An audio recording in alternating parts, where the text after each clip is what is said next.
বিশ্বাস করো, এখনো যথেষ্ট সময় আছে। পরিকল্পনা করো, পরিকল্পনা মাফিক প্রতিদিন 10 থেকে 12 ঘন্টা পড়াশোনা করো। অবশ্যই তুমি পারবে। তোমার দ্বারা সম্ভব নয় এমন কিছু নেই। স্বপ্ন পূরণের পথে তোমাকে অনেক বেশি ডেডিকেটেড হতে হবে।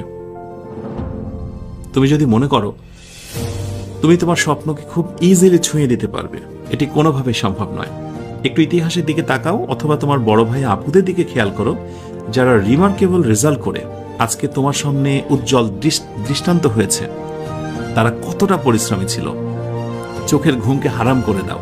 আমি জানি তোমরা এখানে অনেকেই এমন আছো যারা প্রতিদিন ভাবো, আজ না কাল থেকে নব উদ্যমে শুরু করব। ও পারলে আমি কেন পারবো না, আমি দেখিয়ে দিয়ে ছাড়বো।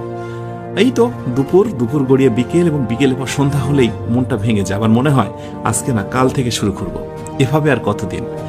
একটু সচেতন হও, কারণ সামনের দিনগুলো আরো অনেক কঠিন। এইচএসসি আলিম কোনোভাবে পাশ করলেও রেজাল্ট যদি ভালো না হয় অ্যাডমিশনে ধাক্কা খাবে। আর এখন যদি ভালোভাবে পড়াশোনা না করো, অ্যাডমিশনে এক মহা বিপর্যয় তোমার জন্য অপেক্ষা করছে।